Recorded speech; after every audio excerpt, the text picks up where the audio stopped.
Over the years, I've had a lot of questions asked about this, the flip down edge guide.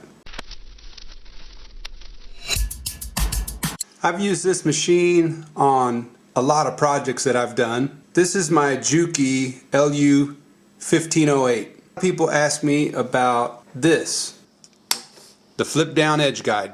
These are very handy. I use this thing occasionally, and when I do, it's very handy. The thing that makes it nice is that even though I don't use it all the time, when I'm not using it, I can just flip it out of the way. It's spring loaded. There's a spring. When you flip it up, it holds it in the up position.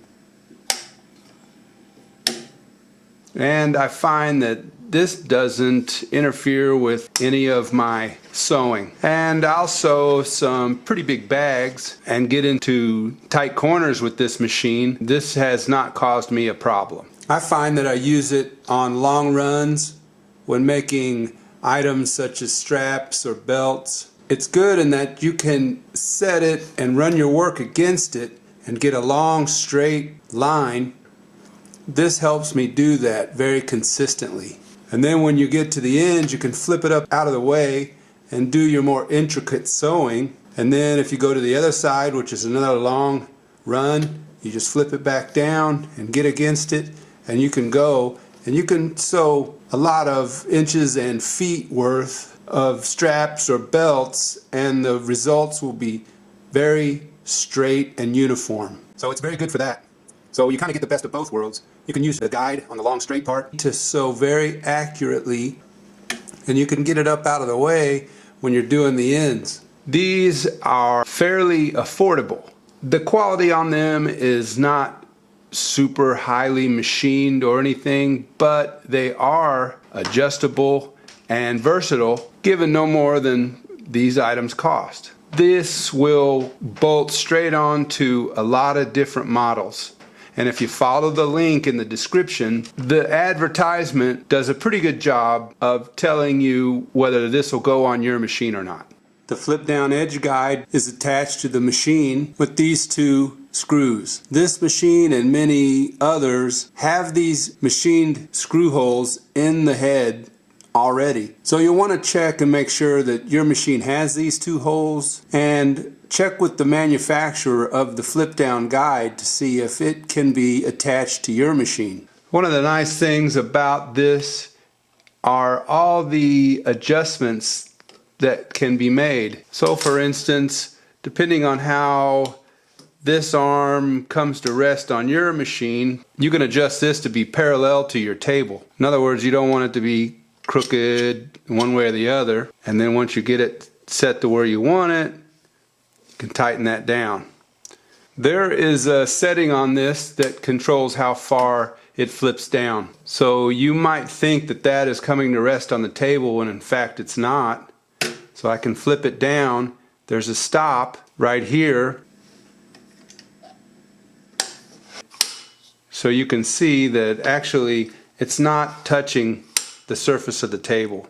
This is the screw that can be adjusted back or forward to adjust how far this flips down. And you can see that it's actually not touching anything at this end. It comes to rest against this adjustment screw right here. With this knob, you can adjust the distance from the edge guide to the needle. If you want to make sure that this adjustment doesn't change while you're using it, you can tighten this screw down. It's been my experience that this will stay in the position I leave it, and I want to use it quite a bit, so I just typically don't tighten that down anymore. I just leave it to where I can adjust it, and then the way the adjustment is set, unless you turn this knob, it will stay where it needs to be. It's good to have options, and you can lock it in place with this. These two screws can be loosened, and this shaft can slide in or out, making the swing longer or shorter. So if your sewing machine between the arm and the bed is taller, You can lengthen that. So this can be used on bigger machines, and it can be used on machines that are somewhat smaller than this one. I've changed my top thread out so that you'll be able to see it better on this darker leather I have. Now what I'll do is I will adjust this to sew two different widths on the same piece of leather. So I'll just take it over right to the foot so as to not to touch the foot. As long as you hold that leather against that foot, against this edge guide,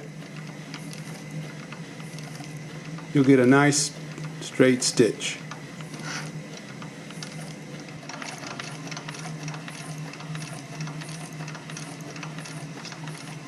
Now what I'm going to do is adjust this out and sew another stitch right next to the first one so that we can kind of tell the consistent result that you can get with an edge guide.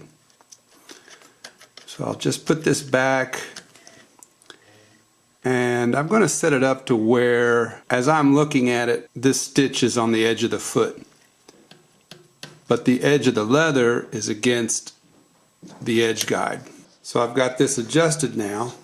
You can see I can bring that down, and the foot's right on that stitch. Now you can set this up anywhere within this range.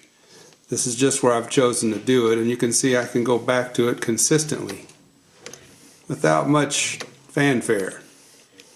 It's just real easy to come back to that.